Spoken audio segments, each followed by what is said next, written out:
Ladies and gentlemen, welcome to the main event.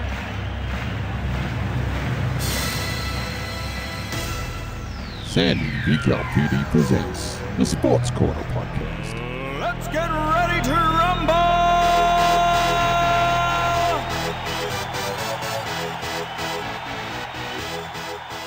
What's going on, ladies and gentlemen? This is the 2Sweet podcast, and today we're going through some news, reviews, and rumors.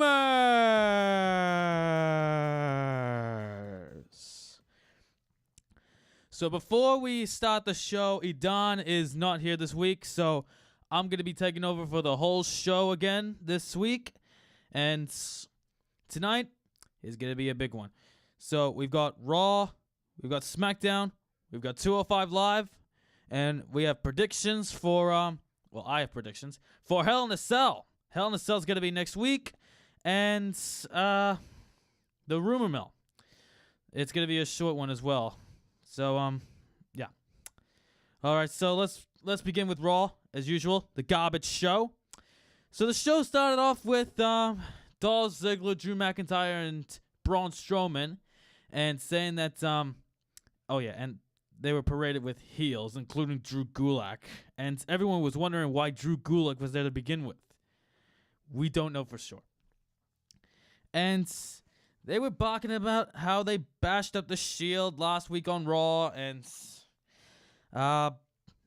Braun referred to McIntyre and Ziggler as the Dogs of War. Now, I like McIntyre and Ziggler, don't get me wrong, but the Dogs of War has got to be one of the worst tag team names in the history of tag team wrestling. And then came the Shield. Came through the audience, bashed up the Shield with axe handles, and the segment ended up with the two trios staring out against each other. And then came a YouTube clip of the Bella Twins arriving in their locker rooms, and the Riot Squad trashed it all up. And it was scheduled to have, Bree's sister Nikki versus Ruby Riott. I'm not sure how this feud just keeps on going. Like, it's already been 2 weeks, and this is already terrible. And after the commercial break, the Shield were backstage still holding those axe handles that they bashed up the heel wrestlers with, and they were arguing with 4 quote-unquote cops. And Corporate Corbin had to break it up and told the Shield to leave the arena or risk another arrest and have Seth and Roman forfeit their titles. And for some reason, it actually worked out for Baron Corbin. And the Shield dropped their axe handles and walked off. Nikki Bella versus Ruby Riott. This is just beyond bad. Beyond bad. Like, I'm not enjoying the Bellas on Raw. I'm not. Ruby Riott should be, like, nowhere even near the Bella Twins right now. She should be gunning for the women's title. Like, she should be gunning for, like, Ember Moon, Sasha Banks, Bayley. She should be gunning for higher opponents. I'm not saying that Nikki Bella is not a big wrestler. She is. She's just used too much. Like Charlotte. Alright, so Nikki won with the Rack Attack 2.0. And, yeah. After that, the Big Show returned to host Connor's Cure. So, yeah, every September, WWE hosts... WWE has a Connor's Cure month, and every October they have a breast cancer month. So for this week, the Big Show, he was introducing a group of Louisiana kids who had superheroic wrestling personas. I don't have the list of those personas, and quite frankly, I just don't really care. And Drake Maverick was with the Authors of Pain in a heelish pep talk before their match. And who else would WWE bring up for the Authors of Pain? they bring up 2 more jobbers for the Authors of Pain, named Roddy Ace and Nathan Bradley. Do we care? No! Of course we don't care, because it's with 2 more jobbers. The Authors of Pain should be gunning for the Raw Tag Team titles, not taking out 2 jobbers. Or any jobber for that matter. And the Authors of Pain just destroyed those 2, and now WWE's been calling them AOP. So from shortening up wrestler names to now shortening up team names. Brilliant work. And Triple H came into the building with a limo, out of his limo, and then he cut a promo on saying he's going to be beating The Undertaker at Super Showdown this October. And man, I am really looking forward to Super Showdown. With a few bad matches aside, I'm really looking forward to Super Showdown. This is going to be the highlight. Dolph Ziggler and Drew McIntyre versus the B Team. This was the F Team. This was the F Team's rematch for the Raw Tag Team titles. And it ended up in another loss for the B Team. McIntyre and Ziggler won the titles. Retained the tag team titles, rather. And Rollins and Ambrose showed up out of nowhere and bashed up the winners, which led to Corporate Corbin threatening to have Dean and Seth arrested, and they claim the Shield is gone because they're just Seth and Dean now, wearing their own t-shirts. And then Seth brings out a sheriff of New Orleans who starts and arrests Corbin. I'm telling you, this is just WWE at their bullshittiest ways. Kevin Owens was supposed to have a match with Tyler Breeze, but bashed him down before the bell even rang. And then he told the WWE Universe why he's still with Raw. It's because that Baron Corbin told him to come back to Raw and telling KO what he can do, whatever he wants, without repercussions. So KO is back to do whatever he wants because Corporate Corbin can tell him what he wants to do. Though Kevin Owens is always good on the mic. Bobby Roode and Chad Gable versus the Ascension again. Do we care? No.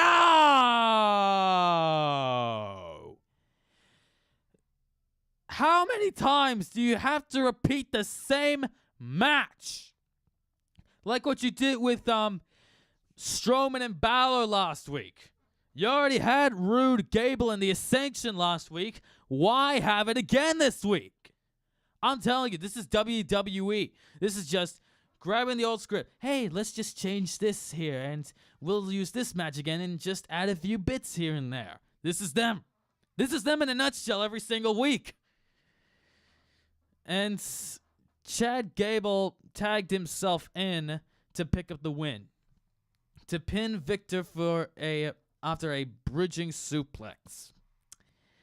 And I'm hoping this leads to a Bobby Roode heel turn, because right now this team is looking terrible. If this goes for Raw Tag Team title contention, then God is my witness. I'm out of WWE. God is my witness. Alright, so after the match, Baron Corbin told Ziggler and McIntyre in their locker room that they're going to be facing Seth Rollins and Dean Ambrose for the Raw Tag Team titles at Hell in a Cell. Didn't I say last week that this could lead to a Ziggler and McIntyre versus Rollins and Ambrose tag team match at Hell in a Cell? Didn't I say that? I said it. This was going to happen. I have got to be the biggest genius walking on this earth. This is the most predictable match I have ever predicted for Hell in a Cell. I'm telling you, I said it was going to lead to it. With McIntyre and Ziggler winning the Raw Tag Team titles last week, and I said it was going to lead to a tag team match with them and The Shield at Hell in a Cell for the tag team titles. I said it.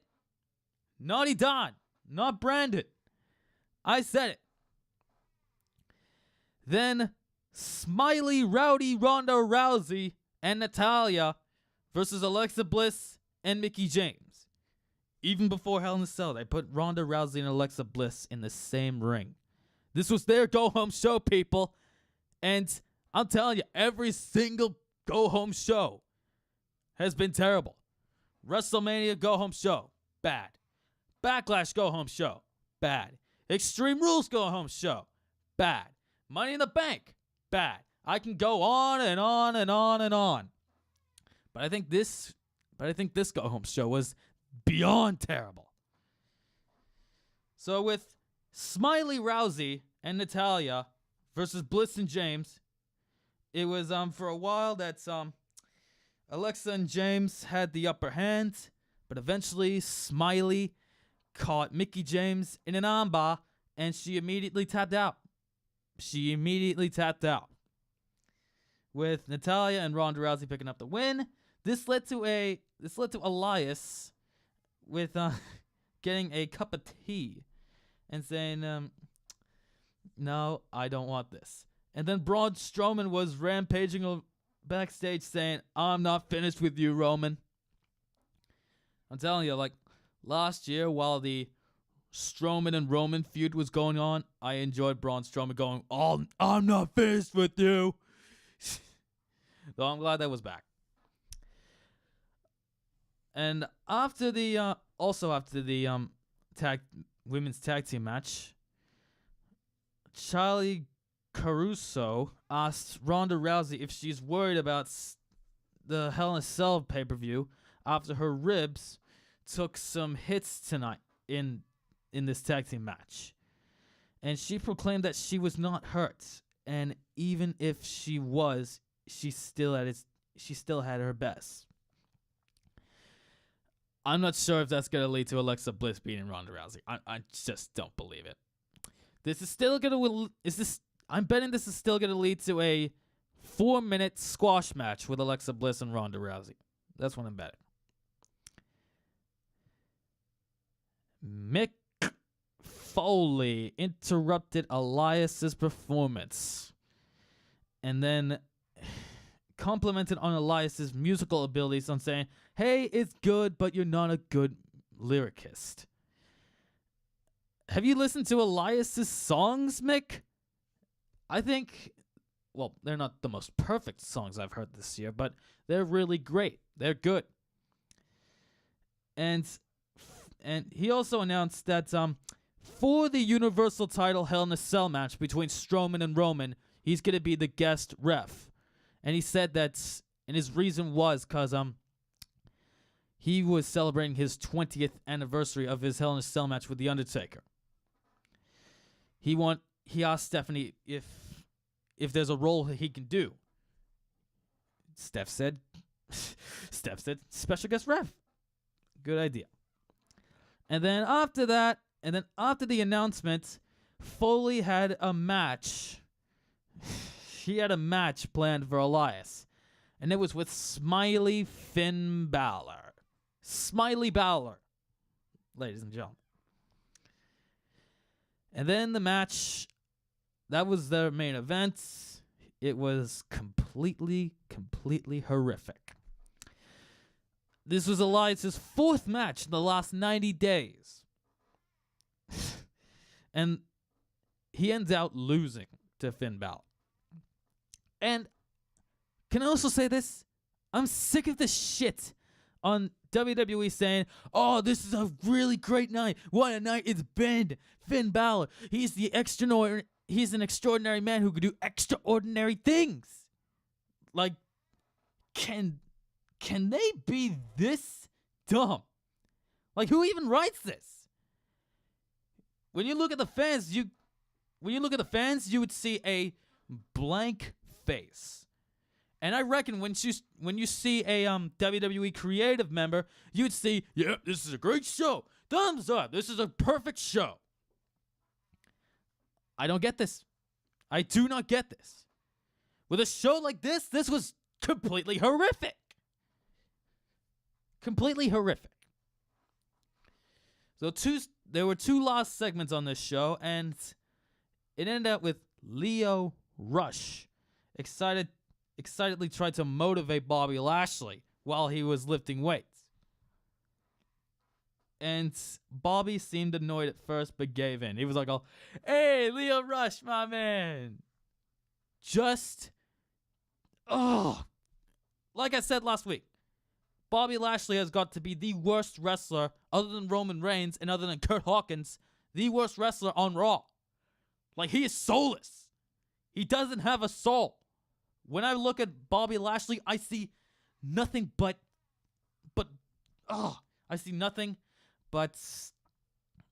blank faces. Like a forced-on smile from Bobby Lashley. He should be gunning for the Universal Champion. As a matter of fact, he should be Universal Champion. Aside from Drew McIntyre, Bobby Lashley should have been Universal Champion, not Roman Reigns. It should have been Bobby Lashley at SummerSlam versus Brock Lesnar, not Roman. All right, continuing on, the final segments. Strowman was wondering where Roman was, and Charlie said, if you go to the ring, maybe you'll find him. Maybe you'll get him. Then he grabbed the mic from Charlie, and then Strowman told Roman to come out. And by God, they're just making Roman Reigns look like the next Hulk Hogan. Roman Reigns has got to be the absolute worst wrestler in the wrestling industry. When you look at this last segment on Raw before Hell in a Cell, you see Roman Reigns just sort of bashed up by Braun Strowman and then lifting Strowman up on his shoulders for a fireman's carry and then Samoa dropping him through the padding of the stage.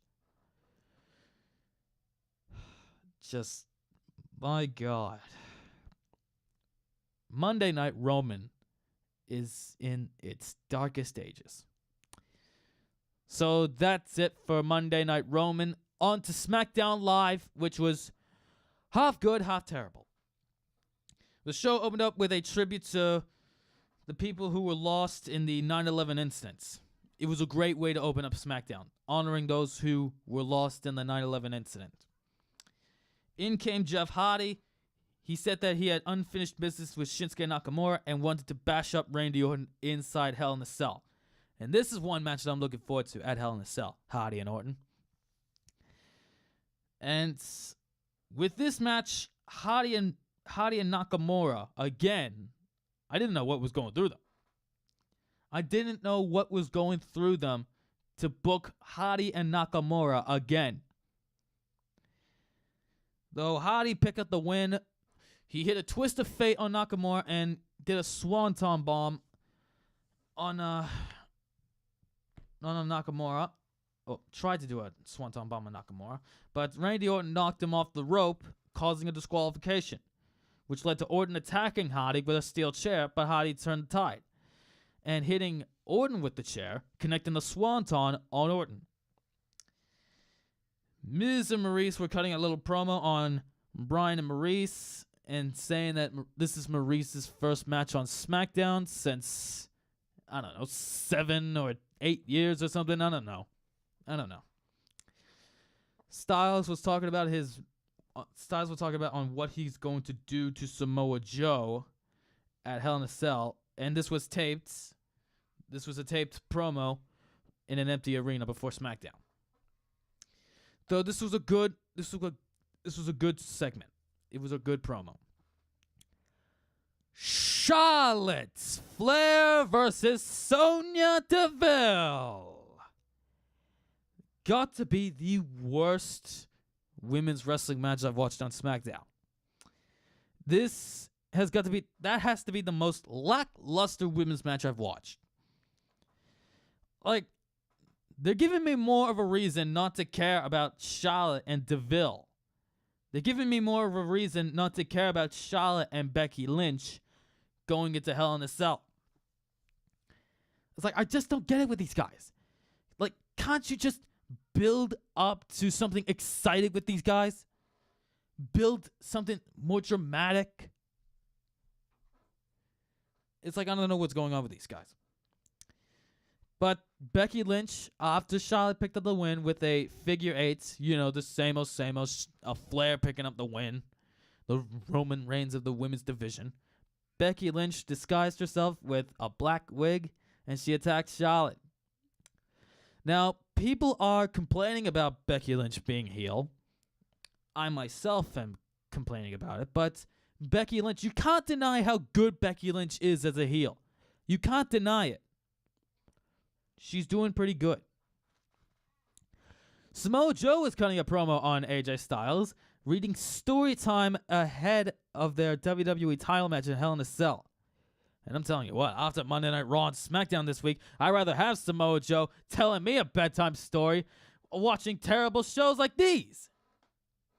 I'd rather have Samoa Joe telling me he's going to be winning the WWE title from AJ Styles and hanging out with Styles' wife. That's my good bedtime story. The number 1 contender match for the SmackDown Tag Team titles between Rusev Day and The Bar. I said last week that it was going to be The Bar, but they went with Rusev Day. This is a bit different. This is different. I like this. They're going to be going with Rusev Day over The Bar because, we had The Bar and New Day back then in 2016. But having something different like this, having Rusev Day versus the New Day, this is interesting. Aiden English took the Broad Kick for Rusev and allowing Rusev to hit the Machka Kick on Sheamus, getting Rusev Day the win via pinfall, which led to the New Day and Rusev Day Hell in a Cell match for the SmackDown Tag Team titles. This was a good match, sort of. Why is this match even a thing? Just, why is Andrade Cien Almas and R-Truth even a thing? Andrade Cien Almas shouldn't even be anywhere near R-Truth. He shouldn't be anywhere near R-Truth whatsoever. You have a guy like Andrade Cien Almas who should be World Heavyweight Championship contention going up against R-Truth? This is the most bullshit thing I have ever seen. Ever seen in my life. As a wrestling fan. As a fan of Andrade Cien Almas. Andrade Cien Almas shouldn't even be facing R-Truth. He should be facing AJ Styles. He should be facing Daniel Bryan. He should be facing bigger names. Not names like R-Truth. He should be facing, I don't know, freaking Jeff Hardy or something. I don't know. He should be facing bigger names. Not names like R-Truth. Not names such as Ty Dillinger, who God knows why he's even with R-Truth. Selena Vega shouldn't even be anywhere near Carmella. This match has got to be the worst I've seen with Andrade Cien Almas. His worst match in his main roster career by far. Ever in WWE. Beyond terrible. Asuka and Naomi were making fun of the Iconics backstage. I'm telling you, the Iconics versus Asuka and Naomi could lead to probably another terrible women's tag team match. I'm telling you. This is going to lead to another terrible women's tag team match. No matter if it's 6 women tag, no matter if it's 8, no matter if it's 10, no matter if it's 12, 14, 16, however, how many women's wrestlers there are. This is easily going to be leading to one of the worst matches of Super Showdown. Guaranteed. Speaking of worst matches, Brie Bella versus Maurice. 3 questions here. 3 questions here I must ask. Who wanted this? Who wanted Brie Bella and Maurice in the main event of SmackDown? Who wanted this match before Hell in a Cell? Who even wanted this? That's what I must ask. Because this match was beyond terrible. Got to be one of the worst matches I've seen with Brie Bella. And this is Maurice's return match. Don't get me wrong. I'm not taking anything away from Maurice, but Maurice has got to be like the most cowardly women's wrestlers I've looked at in that match. Now I get it, they're heels. I get what they're doing. They're heels, they're doing their job as heels, but still it just led to more Bryan and Miz, more Bella and Maurice attacking. I'm telling you, the attacks that they gave after the match actually was longer than the match itself. After the match was even longer than the actual match. Though Bella was going for a yes lock, and the Miz pulled her out of the ring to cause a disqualification. And Bryan was attacking Miz, who threw out Brie Bella. Well, yeah. And then a wild brawl happens and all that stuff. Bella closed the show by punching the Miz in the face. I'm telling you, this is SmackDown's worst go-home show by far. On to 205 Live. Buddy Murphy versus Grand Metalik. Now I know this is not the first time this has happened. I understand what people are saying, like what most people are saying, like this feud's been going on for too long. Buddy Murphy and Tony Nese versus the Lucha House Party. They even said the same thing with Drew Gulak, Brian Kendrick, and Gentleman Jack Gallagher and the Lucha House Party. I was one of them. And I think I'm one of those who think that the Nese and Murphy versus Lucha House Party feud, I think that's been going on for too long as well. Though this match was pretty good. And after the match with Buddy Murphy picking up the win after a knee hitting after Murphy picked the win, he was saying that he's unstoppable. He's going to be the strongest. He's the strongest cruiserweight in this division, and with Super Showdown coming up in his hometown of Melbourne, Australia, he's going to be walking out the cruiserweight champion. And we were told that Mustafa Ali was cleared to compete. His next match was up against a guy named Michael Thompson. Now Mustafa Ali, I have nothing. I have everything with Mustafa Ali. The guy is incredible. He should be cruiserweight champion as well. Oh yeah, before the actually yeah, continuing on. Oh yeah, Mustafa Ali won this match, and Maverick told Drew Gulak and Jack Gallagher to not cause chaos and to not blame any chaos on 205 Live on him, being distracted by managing the Authors of Pain on Raw. Maverick told them that if they feel so strongly about it, he can certainly arrange a meeting between them and the Authors of Pain if they would like. I wasn't sure where they were going with this. I wasn't sure. And then led to the main event. Drew Gulak and before that, Noam Dar was cutting a little promo with Leo Rush on selfie promos. I'm getting sick and tired of these selfie promos. They shouldn't even be doing this. They shouldn't. Though next week is going to be leading to a Noam Dar versus Leo Rush match. It's going to be good. It's going to be good. All right, now Drew Gulak and Jack Gallagher versus the Cruiserweight champion Cedric Alexander and Akira Tozawa. Now, this match was also pretty good. I did enjoy Drew Gulak mostly, the team of Gulak and Gallagher. And Cedric Alexander, I think this is his first loss this year. Yep. People have been saying throughout WWE that Cedric Alexander has been undefeated this year. He hasn't been beaten once this year, and this is his first loss now. He may not have been pinned or submitted, but this is his first loss. Now, this was a good back and forth match, and Drew Gulak hit the Gulak on Akira Tozawa to pick up the win.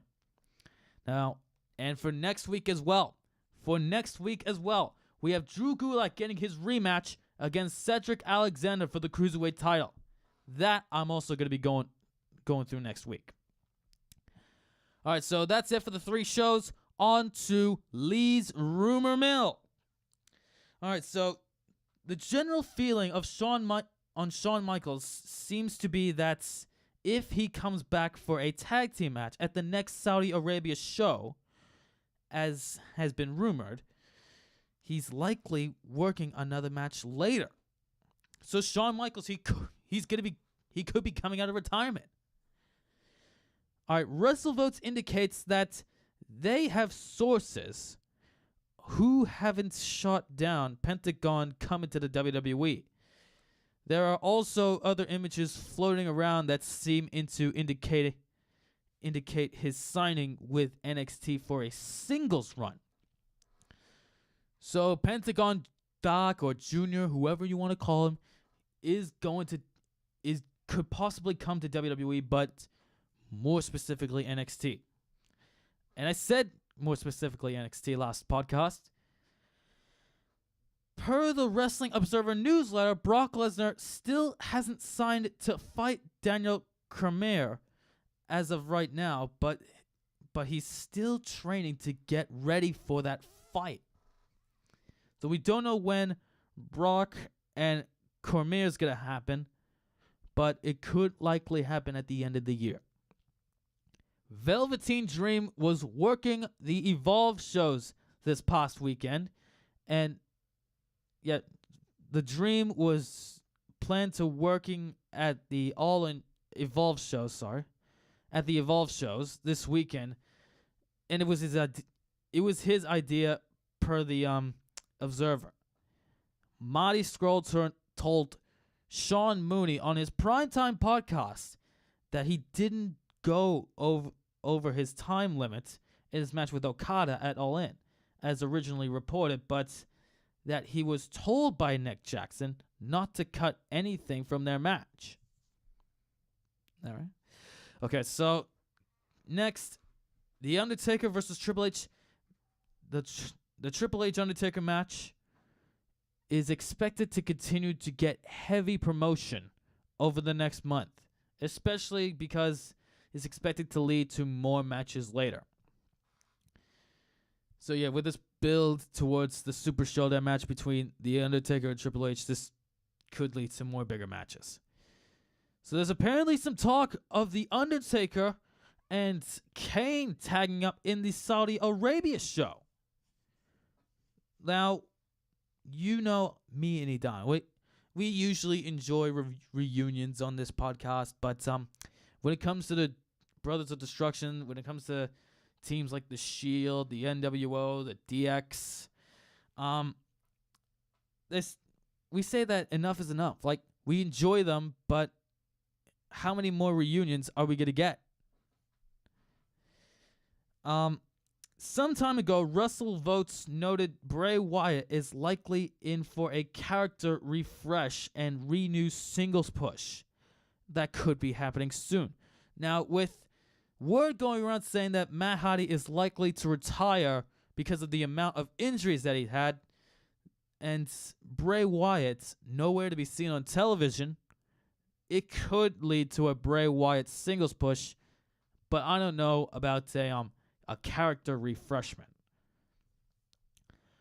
With heavy speculation that Pentagon will be going to NXT soon, he said at an event this past weekend that he isn't going anywhere. So Pentagon will be going to NXT soon, but he has unfinished business with the independent scene. I like this. Finally, the worst rumor I have on my mill is R-Truth versus Andrade Almas, which was announced and shown on last night's SmackDown, and it looks like they could be feuding in the future. Are you kidding me? Are you kidding me? I mean, this has got to be the worst rumor I have on my rumor mill. And this could most likely be the worst feud I could look at. Like, if this is going to lead to a R-Truth and Andrade Cien Almas feud, I'd rather just stick with 205 Live and NXT. I'd rather just do that. I'd rather just I'd just rather watch 205 Live and NXT on my computer or on my iPad. Wherever I watch NXT and 205 Live, I'd rather do that than sitting on my couch watching 2 hours of SmackDown and 3 hours of Raw or Roman. All right. That's it for the rumor mill. And just last week, the Mae Young Classic begun. Now, we all know that it was a taped event. This was a taped tournament. But I'd actually be more happy to go through that as well. So yeah, this is the first. We're going to be going over the first episode of the Mae Young Classic. All right, so just let me get the Mae Young Classic up. Okay, here we are. So yeah. So for episode 1, there were 4 matches that happened. Tegan Nox versus Satara. Rhea Ripley versus MJ Jenkins. Lacey Lane versus Vanessa Craven. Yeah. And Miko Satomura versus Killer Kelly. Now, those 4 matches were pretty short. I was expecting more. I was expecting more time. Since with these special tournaments like the Cruiserweight Classic, last year's Mae Young Classic, I was expecting a bit more.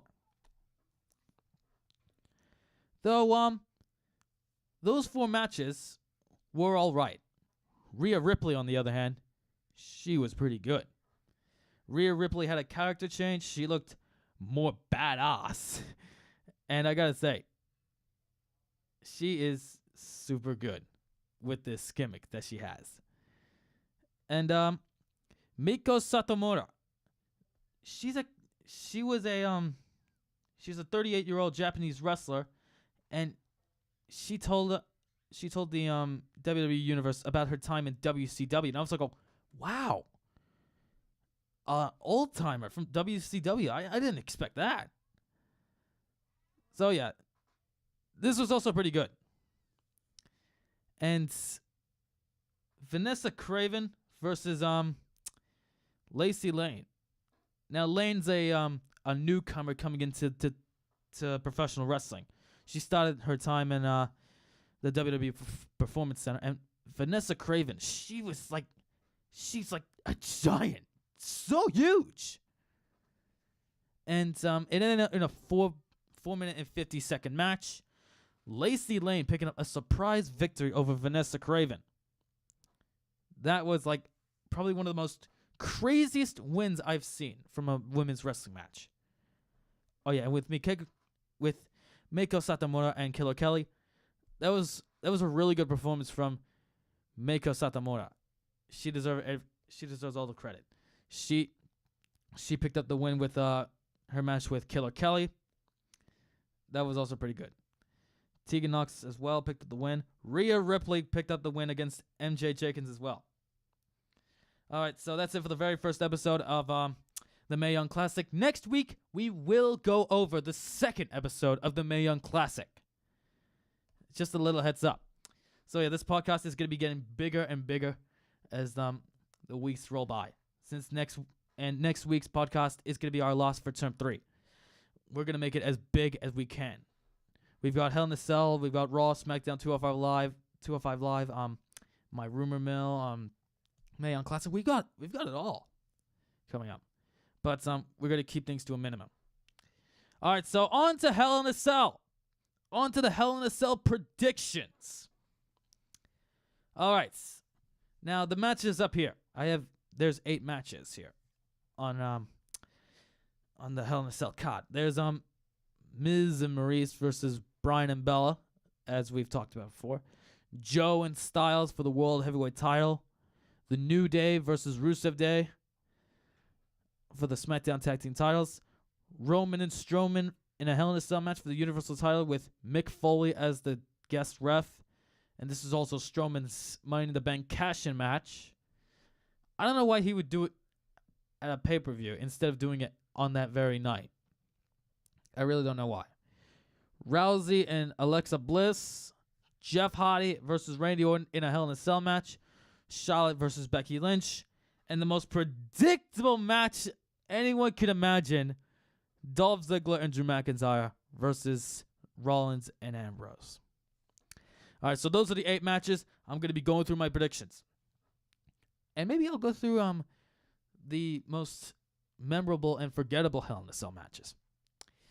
All right. And there'll be 4 for each of them as well. All right, so on to the predictions. Daniel Bryan and Brie Bella versus Miz and Maurice. Now, this feud was on its biggest high note when it came to SummerSlam. And when it came to post-SummerSlam, it hit its low. I'm sorry to say that. Though, I'm predicting Bryan and Bella. Next, AJ Styles versus Samoa Joe. I don't know how this is not a Hell in a Cell match. Like, this is a big feud, and I reckon it's going to be going on. I reckon it's going to be coming to an end. It should be Styles and Joe in a Hell in a Cell match, not Hardy and Orton. And I have nothing against Hardy and Orton being in a Hell in a Cell match. I just wanted Styles and Joe. Though for this match, I'm predicting Samoa Joe. I'm predicting Samoa Joe because it's time for a change. It's time for a change and time for a new, bigger feud. A bigger new feud. It's time to have Samoa Joe versus Daniel Bryan for the World Heavyweight title. As I'm predicting. Or Styles and Orton. Whichever works. The New Day versus Rusev Day.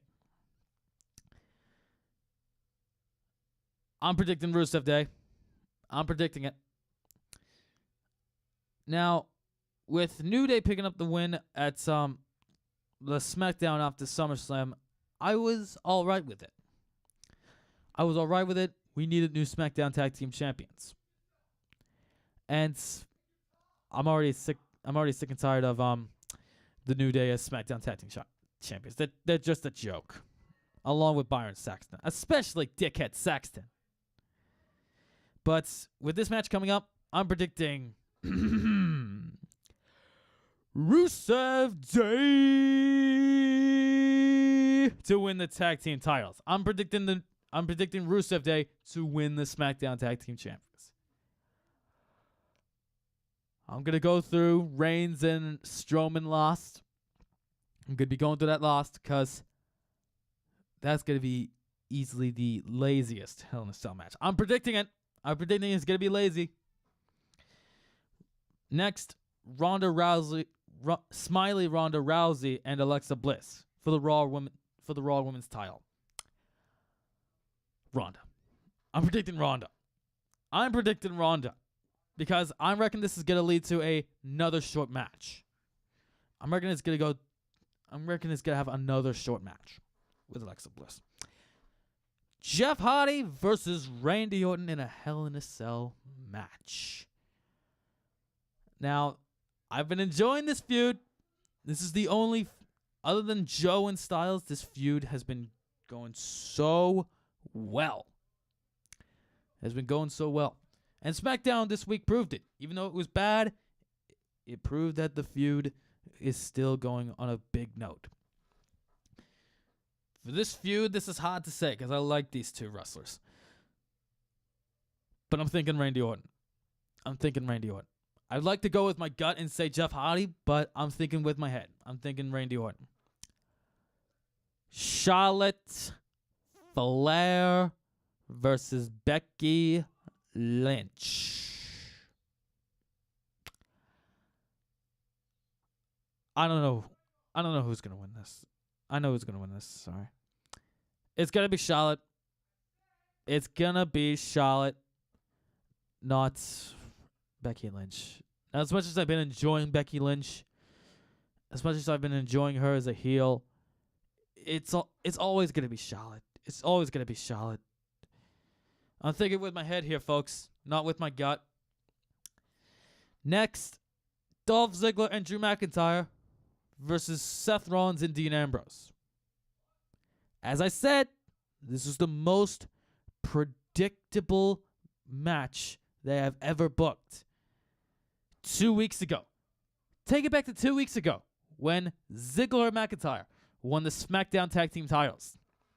What did I say? Rollins and Ambrose. Next championship contenders. And I was right. I was right that Rollins and Ambrose were going to get this title match. This is going to lead to the Shield winning this whole pay-per-view.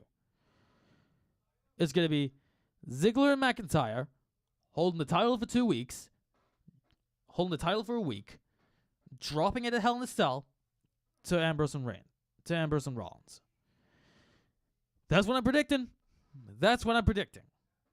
And Roman Reigns winning his match with Braun Strowman, because it's all about Roman here. It's all about Roman in WWE, as we know. Everything's about Roman Reigns. It's all about the Shield. It's everything big dog. It's all about his yard and stuff like that. It's just WWE playing favorites as usual.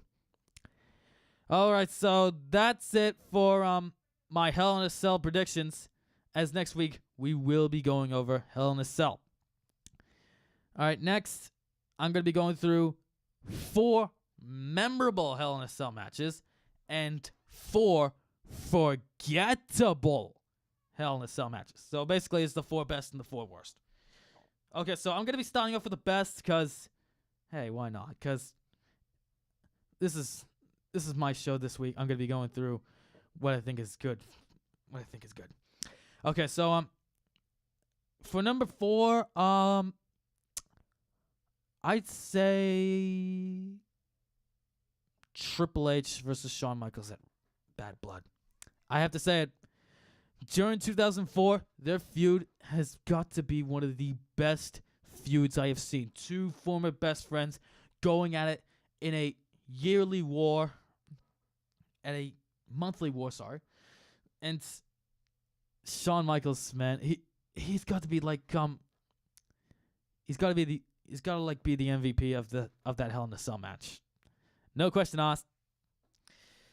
And yeah, with Triple H picking up the win, it was like I can watch these guys wrestle all day. All week. Sorry. Okay, so my third best.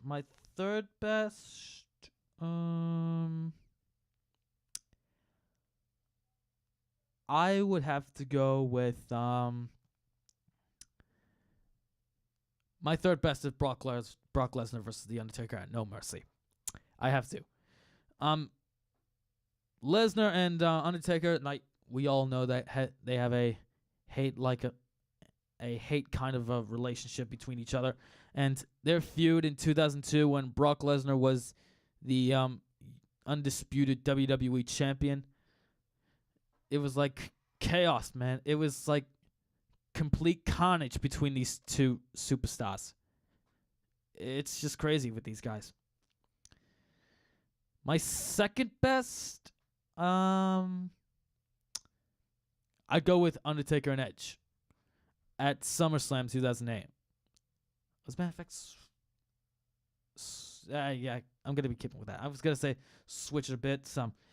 Taker and Edge at 3, and Taker and Edge at 3, and Lesnar and Taker at 2. But I'm sticking with what I said. Okay, so yeah, Undertaker versus Edge at SummerSlam in a Hell in a Cell match. Like it's got to be one of the most insane Hell in a Cell matches. Like with Edge spearing the Undertaker through the cell wall. Like it was like mad, man. And with the Undertaker picking up the win at SummerSlam, he chokeslams Edge through the ring. I was like, my God. One of the best moments I've seen in 2008. Number 1, man. It's obviously Mankind versus The Undertaker. What more can we say about The Undertaker versus Mankind at King of the Ring, 1998? In Pittsburgh. Like, that has to be one of the most craziest, without a doubt, the craziest Hell in a Cell match any wrestling fan would watch. Any wrestling fan. And Jim Ross, man, his commentary has got to be one of the best ever. When The Undertaker threw Mick Foley off that cell, those famous lines were, and I've always wanted to say this, good God Almighty, that killed him. As God is my witness, he is broken in half. That's the best I've heard from Jim Ross. Like, in the 90s, Jim Ross, the MVP of commentary. Hell, he's always the MVP of commentary. Oh, man. I just love those lines. And I love this match. I actually had a famous Undertaker match collection DVD. And when I looked at this match, by Christ, it was one of the best Hell in a Cell matches I've watched. All right, now time for the 4 forgettable Hell in a Cell matches. And for number 4, I'd say Sheamus versus Randy Orton at 2010 Hell in a Cell. As a matter of fact, tied 4. And this is at the 2010 Hell in a Cell. Tied 4 is Randy Orton versus Sheamus and Kane versus The Undertaker at Hell in a Cell 2010. It was forgettable. They were both forgettable.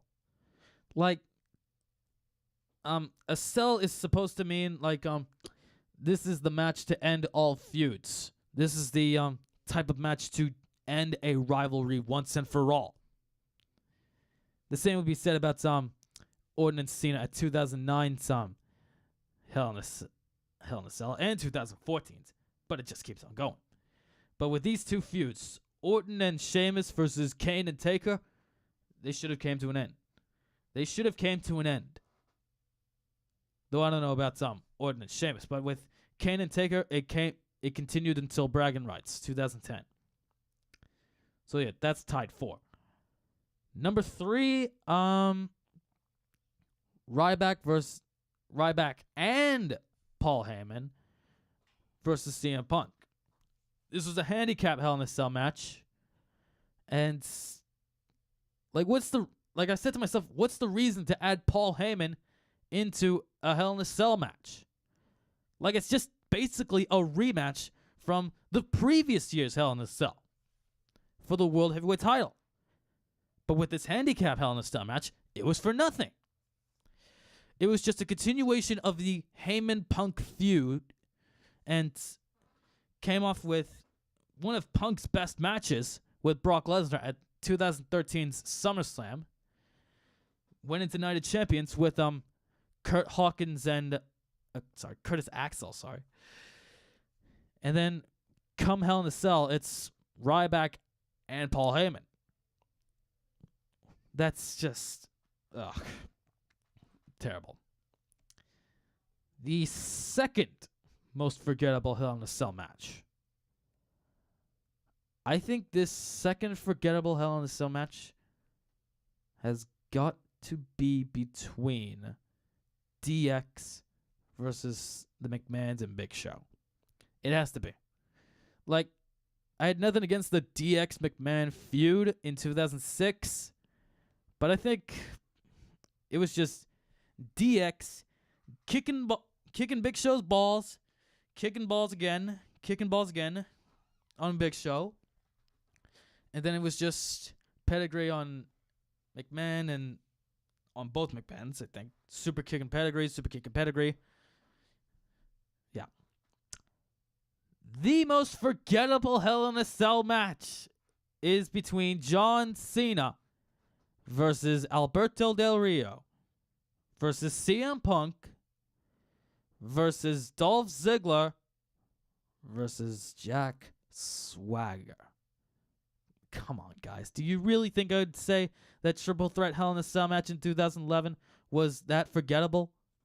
That wasn't forgettable. That Hell in a Cell match between Del Rio, Cena, and Punk was really good. It continued a storyline between Triple H versus Miz and R-Truth in 2011. With this Hell in a Cell match, this 5-man Hell in a Cell match on a Raw, a dark match on Raw, went on for 5 minutes.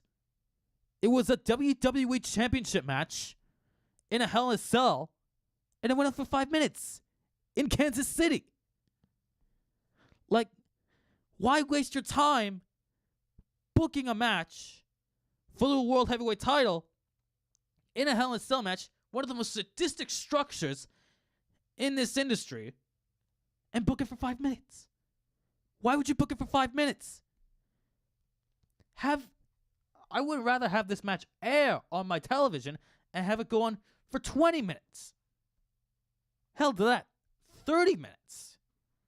Have this be one of the best matches I book for Raw or book for SmackDown, and have this be the best show on the entire show. And booking it for 5 minutes after Raw, that's just unacceptable. And people are saying that 2014 Hell in a Cell match was pretty forgettable. Rusev and Reigns at 2016 Hell in a Cell match were pretty forgettable, but at least they're not as boring as this one. This one sounds boring, and WWE got away with this. But they can't change the fact that this was a Hell in a Cell match, one of the best matches of this company, and it was booked for 5 minutes. I just don't really get this one. Okay, so that's it for 2Sweet Podcast. Thank you all for listening, and next week it's going to be the final podcast of Term 3, and we're going to be going through a big amount of shows. We have Hell in a Cell, we have Raw, we have SmackDown, we have 205 Live, we have the Mae Young Classic, and hopefully we'll have time for the E&O segment if Don's here next week, and hopefully the rumor mill will go through next week.